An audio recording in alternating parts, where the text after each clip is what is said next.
This podcast was produced by OAR FM Dunedin with support from New Zealand On Air.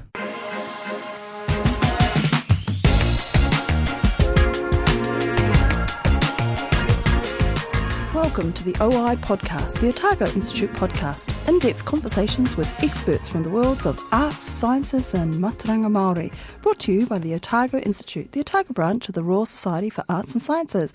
Kia ora, I'm Dr Barb, and today we're talking with Jane Dodd about her recent exhibition in the Tūhura Otāgo Museum. It's in the Animal Attic and it's called The Kingdom, and it's absolutely fantastic. I have just been there this morning. It's on from the 11th of October right through until the 28th of July next year. So it's a fabulously long exhibition and it's well worth going and seeing. It's absolutely amazing, as is most of the stuff in the Tūhura Otāgo Museum. But this is a special exhibition that is absolutely amazing. And I just say welcome to Jane first. Welcome to the studio. Kia ora, Jane. kia ora. Thanks for coming along. Thank you for having me. I've got a billion questions buzzing around in my mind here, so I'm just going to rapid fire them all out. But before I get started on the questions, I thought I would just give everybody a little bit of a introduction to who is Jane Dodd. So a Bachelor of Arts from the University of Otago, and then Māori language, Māori and Pacific art. That was a diploma? No, they're just extra papers. Papers. I'd already a bachelor, so I was just working in Auckland and I just did them in my lunch hours. Oh, nice. Yeah. Nice. And then a diploma in 3D design, jewellery from Unitec Auckland. Mm-hmm. What is with this Auckland? But luckily you've seen the light and come back to Dunedin. Yeah, well, I think it's quite good when you're a youngster to get away from Dunedin for a little bit. True. And we're talking a few decades ago now. Yes, we're not going to say how many, but quite a lot. Yeah. So in my early 20s, I moved to Auckland and stayed there for a couple of decades, and then moved back. Yeah.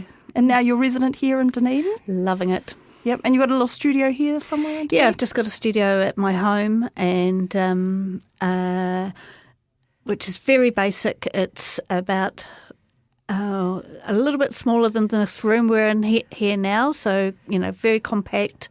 But that's the beauty of jewellery, is that it fits into a very small space. So, although I do know some jewellers who've got a very big studio, so it is a little bit person dependent. I dream of that, but I don't have that luxury. It would be amazing, but I can fit into this little quite cupboard. A small space. Yeah, well, that's fantastic. And I was just looking here. You're a major in phenomenology of religion. Did I get that right? Yeah.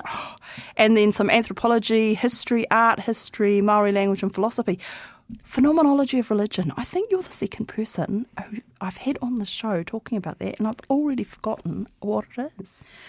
Well, it's just really, it's a study of religion it means studying the phenomena of religion. So you're looking, it's kind of a little bit like anthropology or sociology, but looking particularly about the way in which people worship. So the process of how people as a whole do it, or the... all sorts of aspects, like what is it in humans that seeks a God, I guess, is part of it. Why we have religion. It is a strange thing that keeps popping up all over the world. Yeah. There's lots of different religions from lots of different places. And then sort of studying about all those, the differences in how people manifest that, from people worshipping the earth and the trees, right through to sort of monotheistic religions where there's scripture and stuff and the whole gamut in between. So a very broad subject and really of no use at all. Well, now you say that, but I was just going to ask, do you think it's informed your work? It's informed me. And me comes out in my work. So, it's just one of the things that I've done in my life that have sort of built up my general knowledge, really. I'm not a religious person. I come from an atheist family. Wow. So it was really... I say wow because there's lots of atheists who come from religious families. Yes, yeah. No, but I was always sort of interested in what makes people tick and kind of... and why people believe in things, why people do. Yeah, and belief structures and that sort of thing. So it was just... And to be completely honest, I think one of the reasons why I carried on with that rather than history or anthropology is that the lectures were in the afternoon and in anthropology and history in the morning. Honestly, timetabling has a lot to do with a lot of things. I was such a scallywag back in my late teens, early 20s that getting to my anthropology and history lectures was sometimes quite challenging. Oh, wow.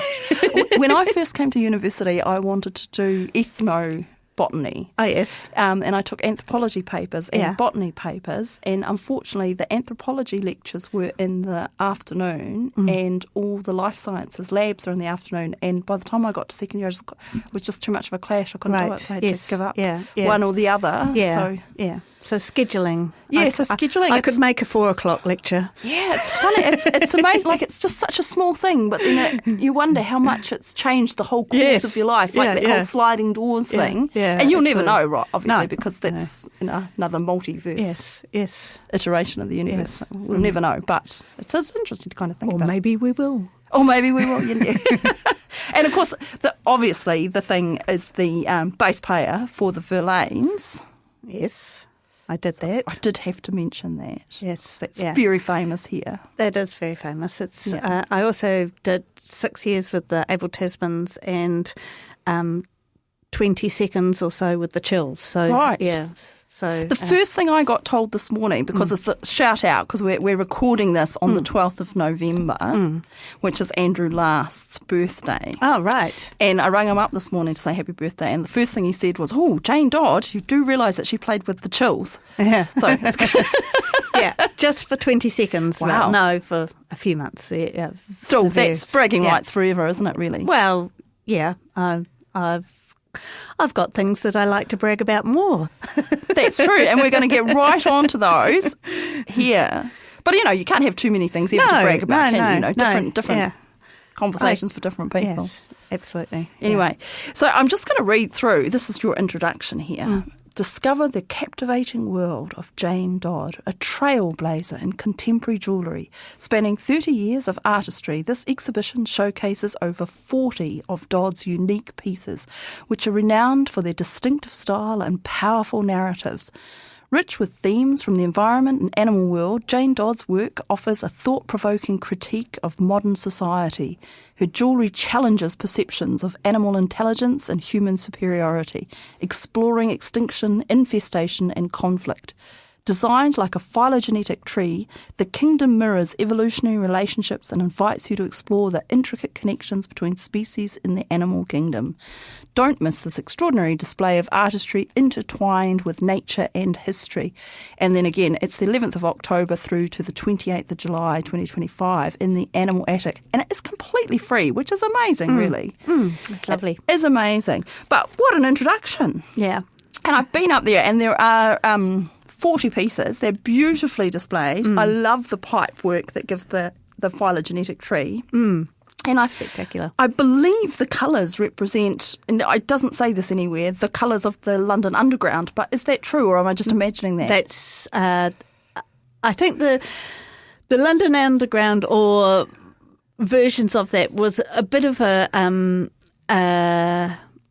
inspiration for the kind of concept of the design. Oh, right. But it wasn't actually referencing the London Underground, as far as I know. But I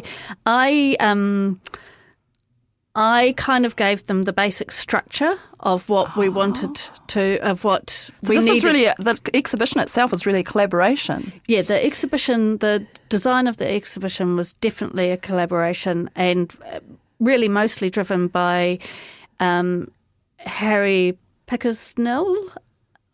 Yeah, and Craig Scott from the museum. From the museum. Tūhura, so they're the design department there. So they came up with the nuts and bolts of how it was going to work. Right. So they had the light bulb moment of using scaffolding pipe, which is they've got this a network of scaffolding pipes coloured in different colours to sort of express the branches. Yeah, and it all starts at the same place. Yes, and it's sort of more of a bush than a tree, which I think represents very well the actual animal kingdom. So the phylogenetic tree is kind of like the device for understanding how life has evolved on Earth, that we come all from a sort of the same ancestry of the beginnings of life, and various different creatures have sort of taken a branch off this tree, and most of the tree that is there up in Tūhura, animal attic, a good bunch of it are actually from the chordata phylum, which is basically means animals with a backbone. Yeah, which of course we are as well. Yeah. So it's a lot of things. It's fishes and birds and us and reptiles and basically everything with a backbone. Yes, yeah. But then but in the scheme of the world of animals, we're actually quite a small part. We are, yeah. Like there's more biomass in ants than there are in the whole of chordata. Exactly. So it's quite it's interesting. But what I was going to ask is, how did you decide? Because this is 40 pieces, but you've been working on making things for a long time. How did you decide which 40 pieces to go into this exhibition? And was it dependent first on the phylogeny or on the pieces, and then you made the phylogeny around the pieces? Well, I'd done sort of similar exhibitions as this over the last 5 years, I think, maybe slightly longer. So I started, my first one that I did in this vein was at Tūhura Gallery, which is in Auckland, in Waitakere. And that was that was the family tree of the primates. Right. So that was the first time I thought, okay, I'm going to make a chimpanzee, I'm going to make an orangutan, I'm going to make a... Because there's a nice proboscis monkey in there as well. Yeah, a proboscis, a lemur, a tarsier. So I had several examples. I mean, there's hundreds of primates in the south, but I did 12 or something like that, which was quite a lot. And you've got that beautiful necklace at the start. Is it a necklace? It is, isn't it? With all the different skulls on it. Yeah. And I imagine that they're sort of Australopithecines, other Homo species, Homo erectus. All sorts of... all the hominids type. No, lots of them are other gorillas primates. And primate. Yeah. A lot of them extinct, but not very accurate, just... I don't know, you could sort of say, you can tell that they're different. It did, to me, it seemed like they were, like I wouldn't have been able to tell you which one was Homo erectus. But even I can't. But it did sort of look like, when you see those textbooks and they've got all the different skulls of all the different things, and they're going, okay, this one here is like a little bit bigger and this one had, receding jawline or receding brow line or whatever. Yeah. It looks like that to me. Cool. And, it definitely conveyed that kind of... And I liked how it was displayed because all the beads, it's sort of all mishmash. Like it's not... laid out. It's not a linear thing. It's not a linear thing. Yes, it's sort of a cloud of... Yeah. I saw it as like a cloud of hominids somehow. But but I couldn't... What was it made out of? It's actually made out of sterling silver. It's just spray painted with... spray painted. With auto paint. Right. Yeah, Why auto paint? Well, just because it's very hard wearing, And right. Do lots of jewellers use auto paint? No, it's... Right. Yeah. It's a bit random. Yeah. I saw an exhibition ages ago in Gateshead in the biscuit factory, And one of the rooms was this person who worked just with little tiny cans of metallic paint. Oh. Yeah, it was really weird. Oh. Because I was like, why are you making your job so difficult by just not using normal? But yeah, no. And it kind of, like, it did give the paintings a different feel because they were those little model paints that you paint. Like but the little same Humbrels ones. Yeah, exactly. Hubrels or whatever they're called. Yeah, it was really strange. But it did give their paintings, it was some sort of weird exhibition where they had people who had painted similar things and someone else had done a very similar painting but in normal acrylics or something. Right. And it, like, you could see that the painting, because they didn't mix very well, I think. Yeah, gave it a different quality. It just gave it a really different feel, the painting. And I thought, I can see why you kind of did that. But but yours is more functional. Yes, but having said that, I was really, really delighted when Tūhura bought it, so I knew that it wasn't going to be worn that much, because I'm not sure how the paint probably would wear off if it was worn a lot. Okay. You know, there's some pieces which are really sad if they go to an institution because they'll never get worn, but there are others that you think, oh, phew. That's interesting, isn't it? Ones that you don't. But most of these pieces in this collection are either in this exhibition are either loaned back from someone that you've sold it to. Yes. Or they're yours. Yes, there's a few that are mine. Collection of the artist, that's you. Yeah, and there's 2 in the Otāgo Museum collection and 6 from Te Papa's collection as well. Right. Te Papa have quite a good collection. But, so carrying on from that primates one, the next exhibition, which was 6 months later or so at the National in Christchurch, I broadened to look at mammals. Right. And so there was about 30 pieces of that. And is that where the ones like the dogs and the cat and there's a horse's hoof? There's a sheep's hoof. So a lot I'm of getting those. in trouble for getting that one wrong. A lot of those pieces were made from that, but not necessarily not all of them. Yeah. But there seemed to be like quite a group there of domestic animals. There, and I wondered if you'd had if there was a special thought around the domestic ones and the wild ones. I'm always interested in the way that humans and animals interact, so I quite like to do things that reference that close connection that we have. So, like the cat one is presenting a bowl because that's a cat saying, "Feed me." Yeah, my puppy does that as well. It's not just cats, people. yeah. But I did like that. I think one of my favourites from the whole exhibition was the dogs with the two heads, faces. I don't know, because we have 2 dogs. Maybe that's why. Yeah. But you never know what makes someone look at a piece and go, oh yeah, that's the one I really like. It is really interesting for me because funny, people point out different things all the time that, that's their favourite and it's always something else. It's really amazing. It's quite funny because I went there this morning with a friend and we had lunch at the cafe afterwards and I said to her, which one did you like best? And she really loved the bubbles ones. Oh, yes. At the front, which are really lovely. Now, what are they? They're porifera. Yeah. So tube sponges. They're sponges, yeah. So, and they looked amazing, like paua shell and then the little freshwater pearls in the front. Yeah, so those 2 pieces were kind of both made during the pandemic. Right. Because of the whole bubble thing. So I was sort of thinking about how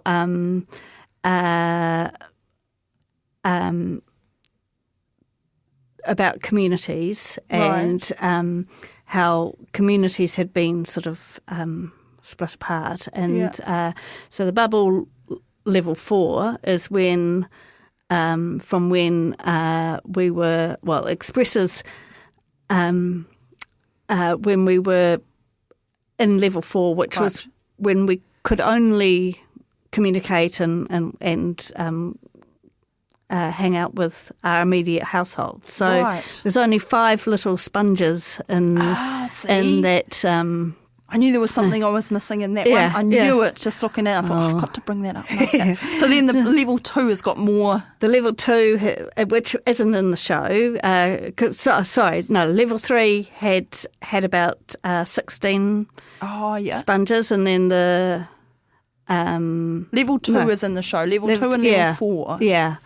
So I still haven't made level 1 because it's got to have over 100 So that would have to be like a dinner plate or something. Yes, Big, well, I thought about if I could use a whole power shell and just fill it with pearls. Yeah, that could so be it's nice. in my mind to do it at some stage, but it's yeah. just a little bit technically. It'll have to be more like a pendant, I think. Yeah, no, it'll be a big rather than big a brooch. pendant. Yeah. But see, those ones there, and I think that's partly what drew my friend to them straight away, is they just look gorgeous. Like, you can see that there's some more thinking behind them. Yes. But they're very wearable. Yeah. And they just look absolutely gorgeous. And Thank you. they're just a beautiful brooch that it's like carrying around an art piece with you wherever you go. Yeah. And that's like, you know, That's what I'm hoping for. yeah, well, I think you've succeeded there. And so I said, well, I quite like I'm not sure if I'd wear it, but the gorilla finger. Yes. And that was, what's the gorilla finger made out of again? It's made out of lignum vitae, which what is that? So it's a tree from the Caribbean. It's a very beautiful hardwood tree. It is practically extinct now. The tree, I think it's from Colombia and maybe Jamaica around there, and it's called I can't remember the name. I shall look it up later. It's something like Araucarium, but that's not quite right. The wood is the hardest wood known, and it's but it's quite a small tree, and it was harvested to almost extinction because it's so resinous that they could use it in pre-industrial times for cogs and bearings and it sort of it rejects water, so it was really useful for machinery. So they used it for those reasons, for those uses, but also for really important other things like bowling balls and police truncheons. Oh, I can see that. Yeah. So this is another species that's almost extinct. Extinct through, I mean, I don't know. You could say that bowling balls is a more useful use than police truncheons. Well, or machinery for that matter. I mean, so I find it in old bowling balls. So if you've so most bowling balls nowadays are made indoor bowling or outdoor bowling. Outdoor bowling, the big bowling balls, big ones. Yeah, not tenpin. No. There's lots of different. I've just recently learned that there's lots of different types of bowling. Yeah, and therefore bowling balls. Yes. So they're lawn bowls, right? I guess is how, but they're very old ones. So since about the 1930s or 40s, they've been made out of a plastic called henselite. And if you look at a bowling ball, if you can't see a grain in it, then it's probably henselite.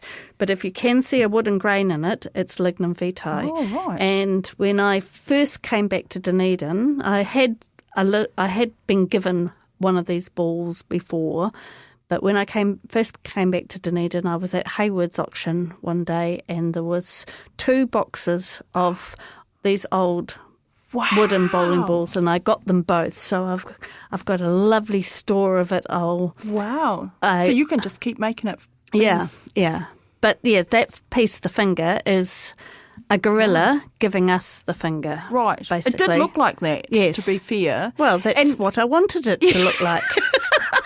Well, that was my intention. I think you've succeeded there. So in your description, it said your jewellery challenges perceptions of animal intelligence, human superiority, exploring extinction, infestation and conflict. Is that one of the pieces that's designed to explore extinction?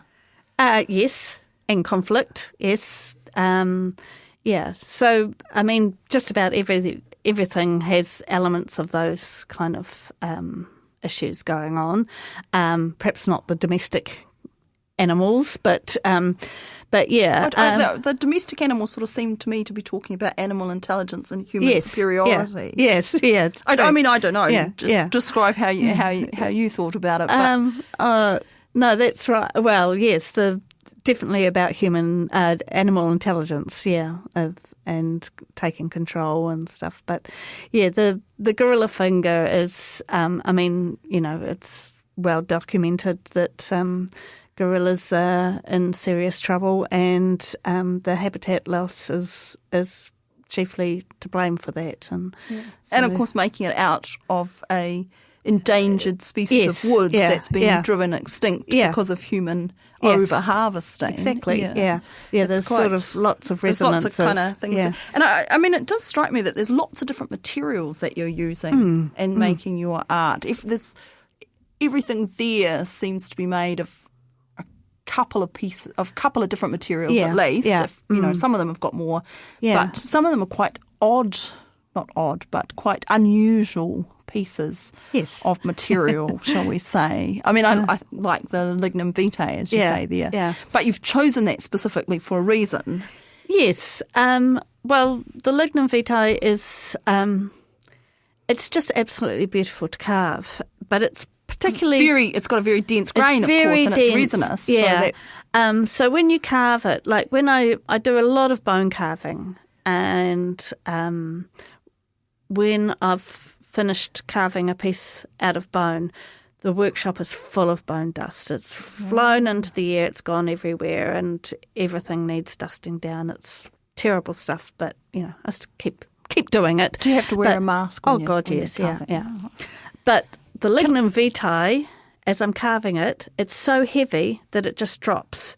So, and I don't have to wear a mask, and it smells lovely as I'm carving it. What do you carve it with?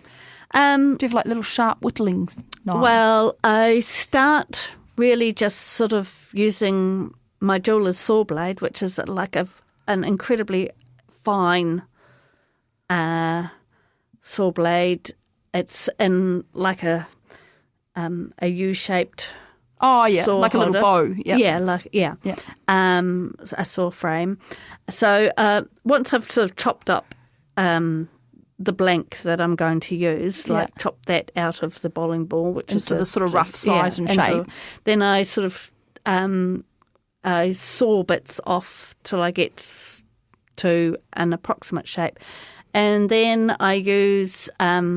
It's basically it's called a pendant drill. It's like a Dremel type thing. It's burrs and various different spinning things. Yeah.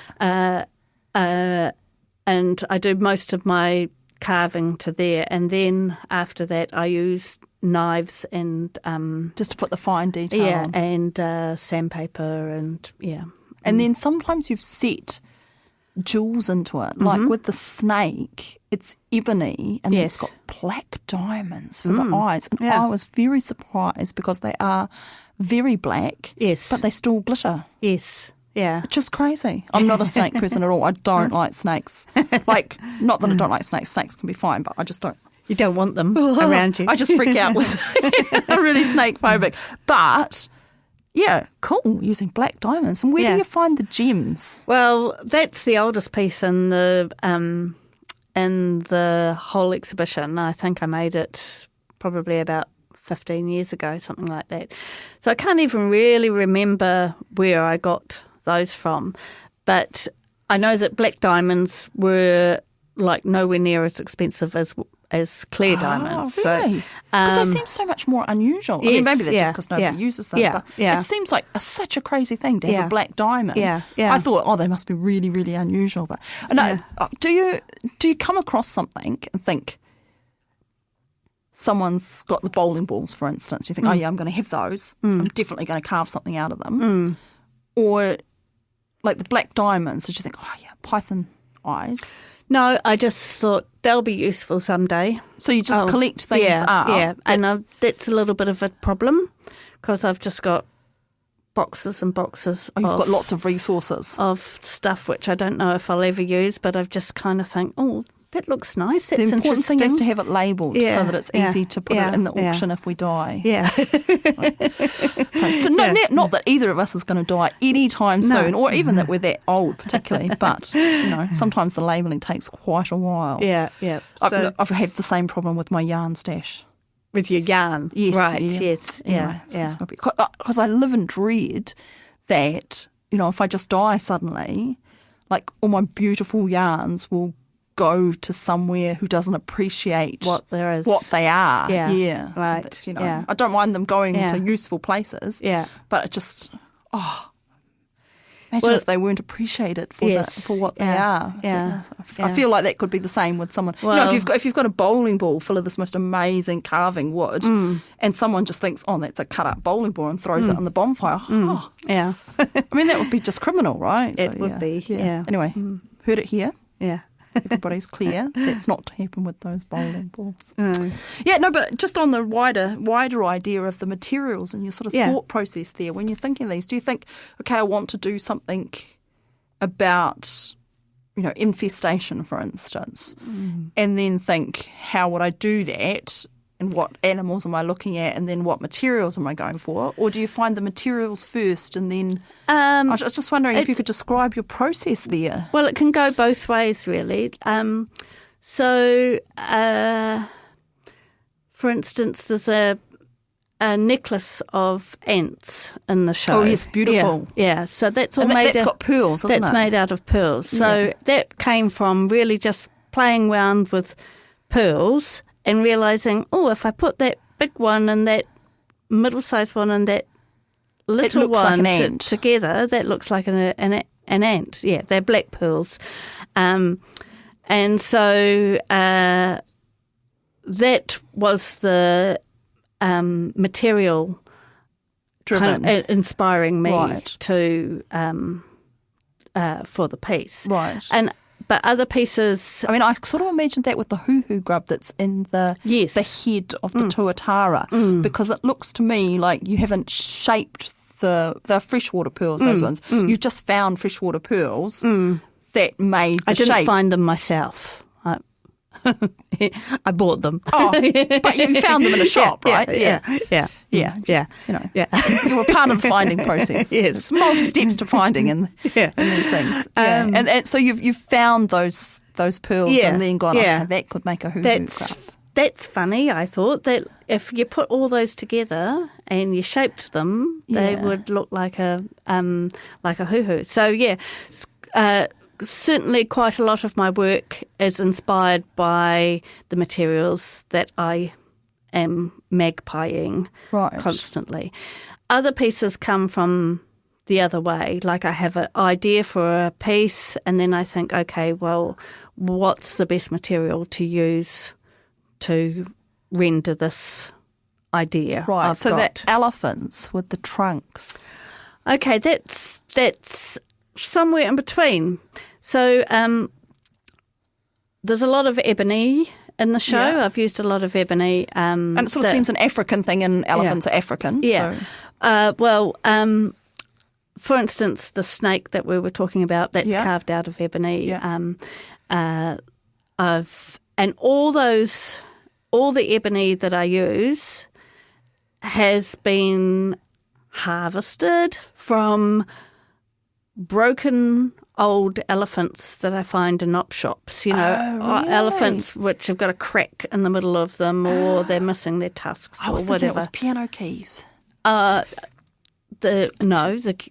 have used piano keys as well, but so I guess elephants are quite a common thing to make out of ebony and then put ivory tusks on them.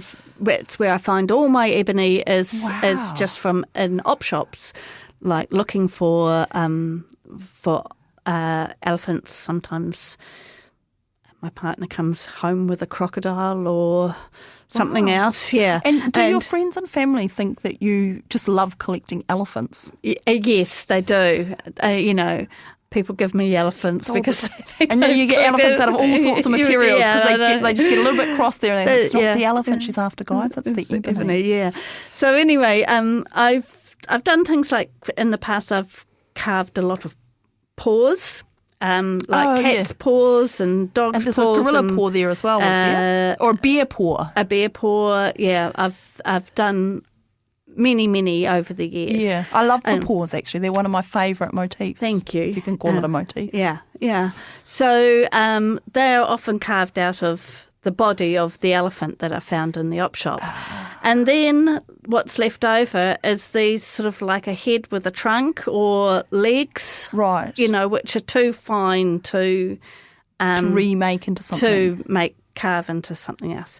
So I just had this kind of like graveyard of discarded heads, ears, trunks of elephants. And to me, that suggested the whole problem with elephants and butchering them for their ivory. Yeah. Oh my gosh. So it became, I can see how that looks like exactly that. Yeah. Yeah. So it became a sort of a statement about that was to gather up all these bits that humans decide they don't value, right? To get that little tiny piece of an animal that they do value, be it the shark's fin or the elephant's tusk or the tiger's balls or whatever it is. That's quite, or the rhinoceros's horn. Yeah. And all the animals how many species overall do you think have gone, this is a rhetorical question, but have gone extinct because men can't get it up? I mean, it's quite a phenomenon, isn't it? I don't want to think about that. Thanks, Barb. It's quite a phenomenon. Yeah. So for me, it was just like, I for that piece, I thought, I'm just going to gather a whole lot of these leftovers together and kind of fashion them into a cacophony of elephantness. Yeah. So there's ears sticking out, there's trunks sticking out, there's feet sticking out, and that's a pendant. That one, isn't it? That's a pendant. Yeah, and it's quite a nice piece. I mean, it's not huge. It's not bowling ball size. Yeah, it's a decent size, nice pendant. Yeah, and that's in Te Papa's collection. That's one of the pieces from Te Papa. Yeah. So. It's nice of all these people to lend them back to you for the exhibit. It's just so generous. I mean, it's for Te Papa and for Otāgo Museum, Tūhura, they have all these pieces to kind of I guess to keep a record of of what's going on in our society and our culture and stuff. So that's great. But for the individual lenders, they're actually going without the piece for nearly a year. But I guess they love it though, don't they? Because they bought it because they loved it, right? Yes. So it's nice. Yeah.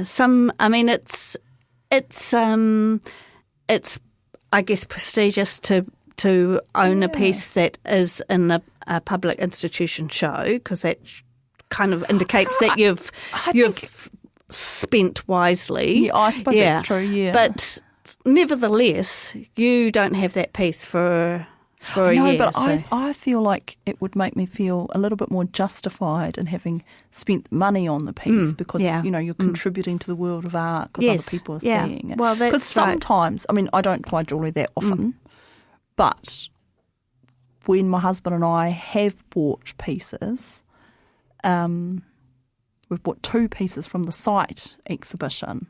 Oh, yes. No, 3, because I bought a ring there as well. And we just go along every year to the Dunedin School of Art final site exhibition and see what's there. And if there's something that we really like, we think, oh, well, it's probably okay to spend the money on it because we get a lovely piece that we like, but also that's clearly an artist who's an emerging artist who absolutely could use the money. We sort of No, I mean... sort of think that. And I sort of think if you can kind of have 2 or 3 reasons for justifying wearing, like buying a beautiful piece of art that you can wear...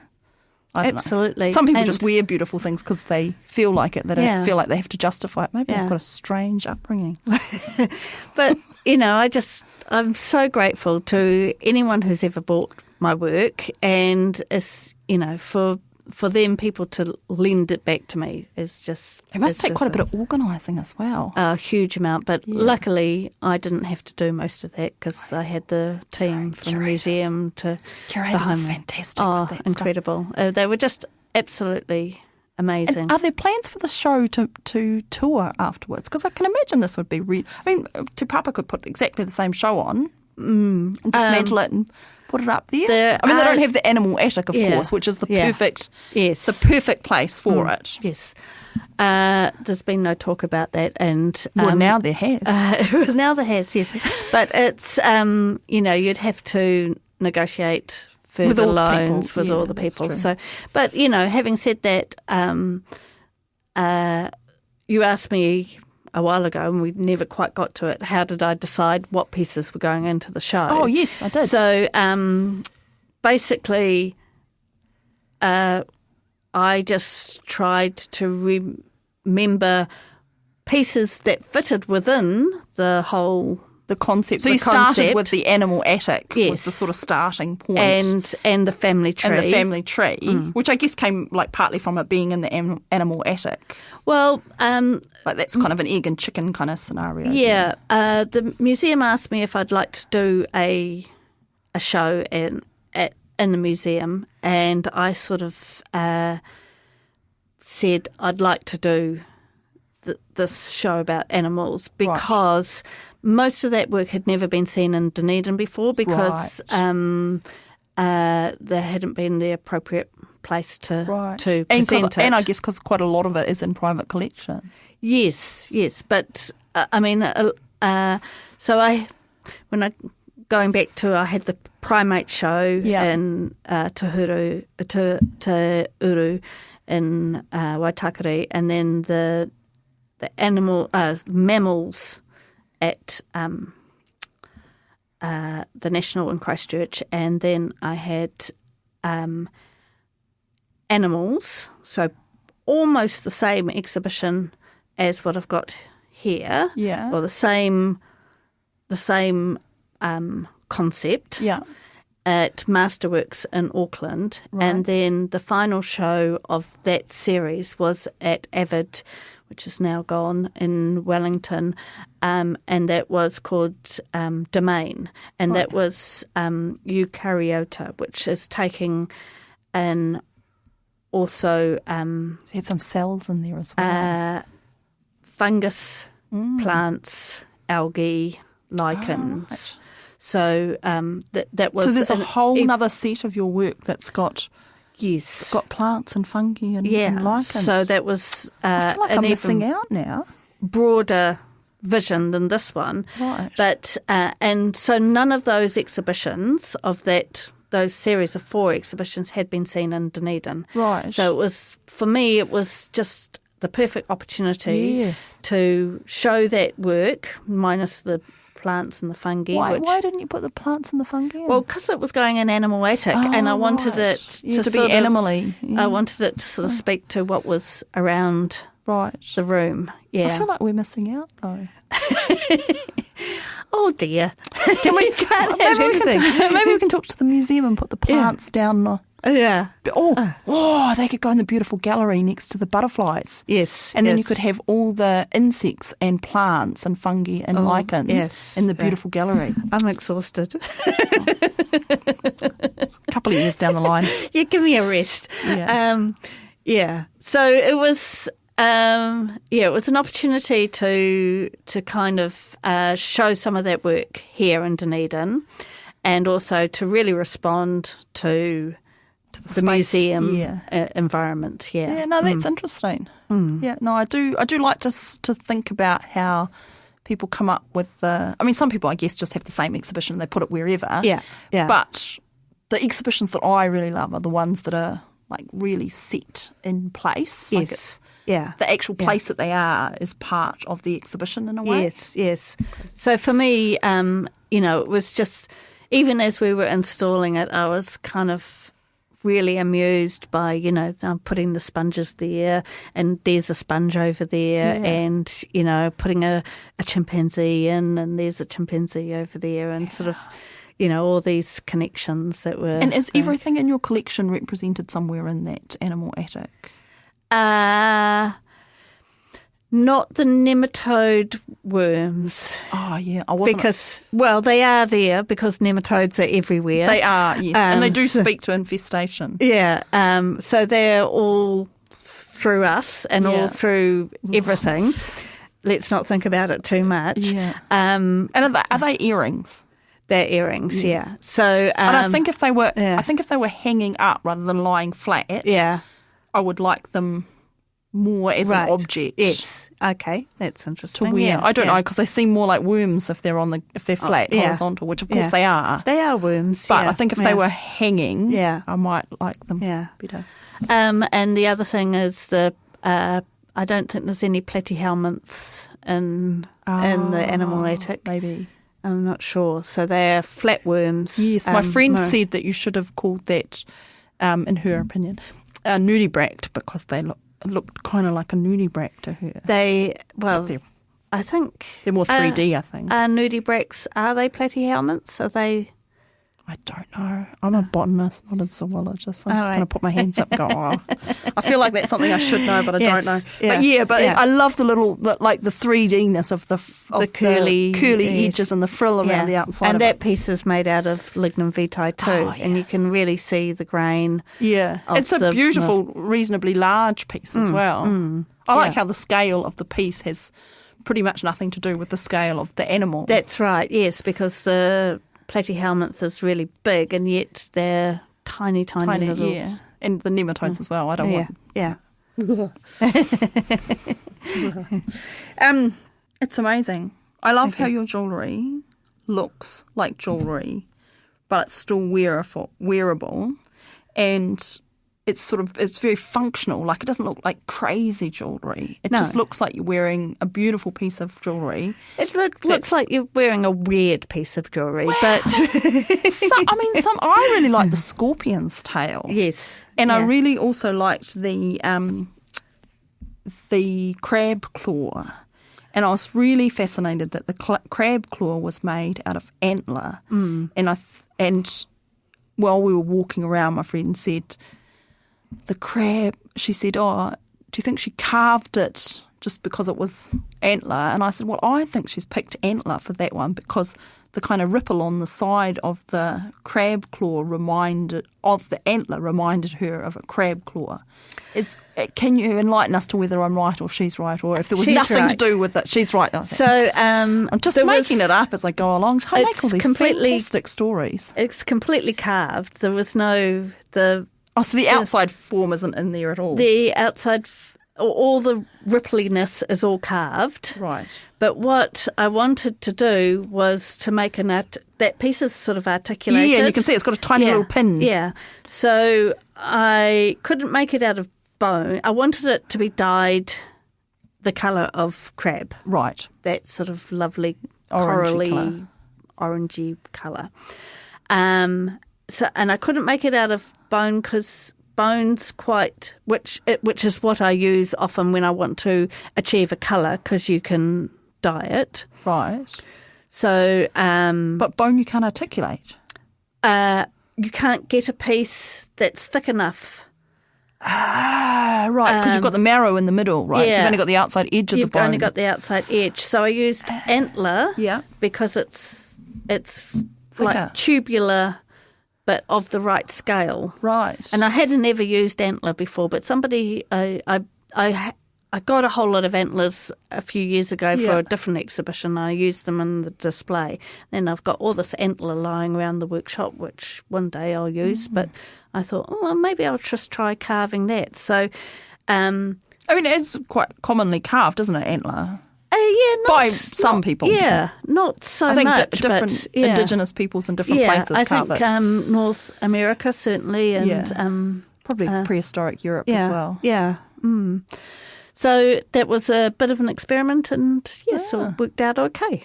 Well, I really love it, and I really liked, to me, I could see the antler still there, even though it's very clearly a claw. Right, yes.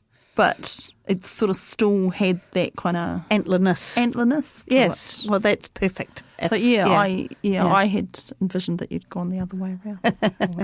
Obviously, I was completely wrong, but it's very interesting. Well, that was one of the ones where I came from the other side. I wanted to do a claw.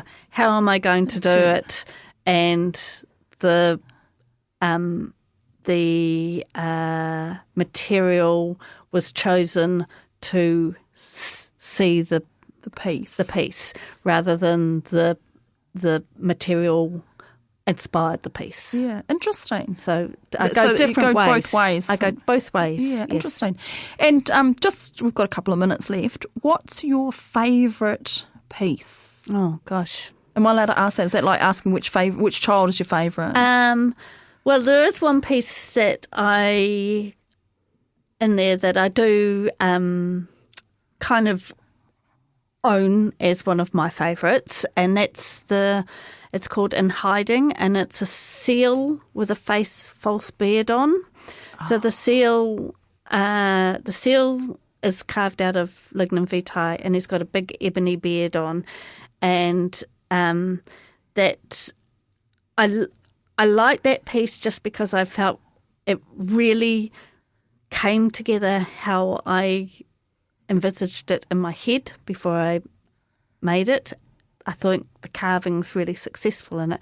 But that's just this idea about a seal putting on a false beard. You can even see it's got little straps around. Oh, like the a little side. face mask. Yeah, around the side of his head. He's like got a Santa beard in reverse because it's black, isn't it? Yeah.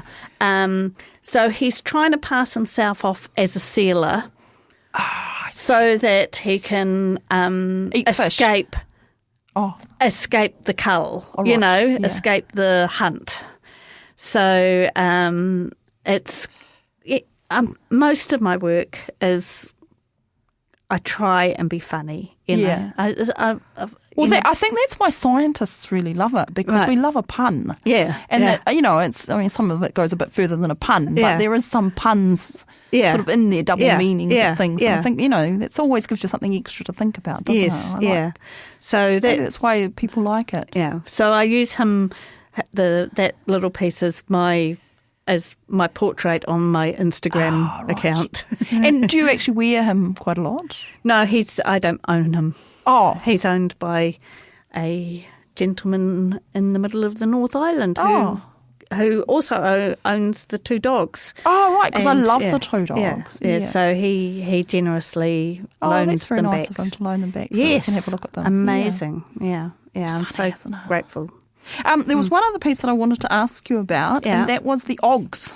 Oh yes, that's the newest piece. Yeah, because they're not really people. They're not really animals, are they? Yes, they are. Are they? It's a gibbon. It's a gibbon and an orangutan having a cuddle. Oh, I see. Yeah.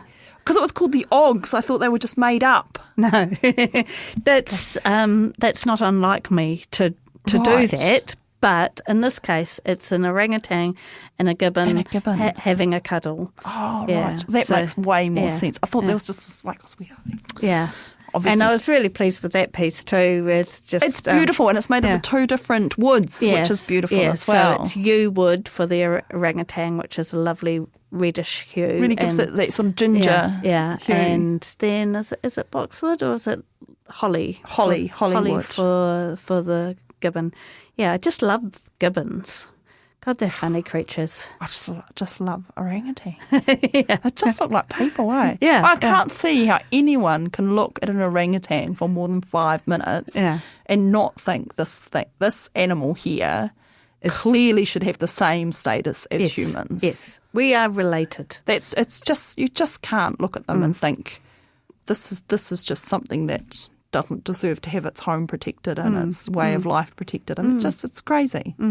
I agree. I think when we get to some higher form of civilization, we will look back on these days and think, oh my goodness, what were they thinking? What were they thinking? Hey, that's about all we've got time for today. Thank you so much for coming along, Jane. Thank you for your time. Absolutely fantastic. And I'm just going to remind everybody that it is The Kingdom, Animals in the Jewellery of Jane Dodd. It's the Animal Attic, Tūhura, Otāgo Museum. It's on from the 11th of October right through to the 28th of July. So do get along. You should go along early because you'll want to go back. That's excellent. Yes. Thank you very much. Thank you. Thank you very much for coming Kia ora. along. Ka kite. You've been listening to the OI podcast, the shout out for the arts, sciences and mataranga Māori. You can support this podcast by becoming a member of the OI. Check out the Otāgo Institute for Arts and Sciences on Facebook or our website. If you'd like to listen again to this episode or others from the series, look for the OI podcast on OAR FM's website, oar.org.nz. Brought to you by the Otāgo Institute for Arts and Sciences, the Otāgo branch of the Royal Society of New Zealand. This podcast was produced by OAR FM Dunedin with support from New Zealand On Air.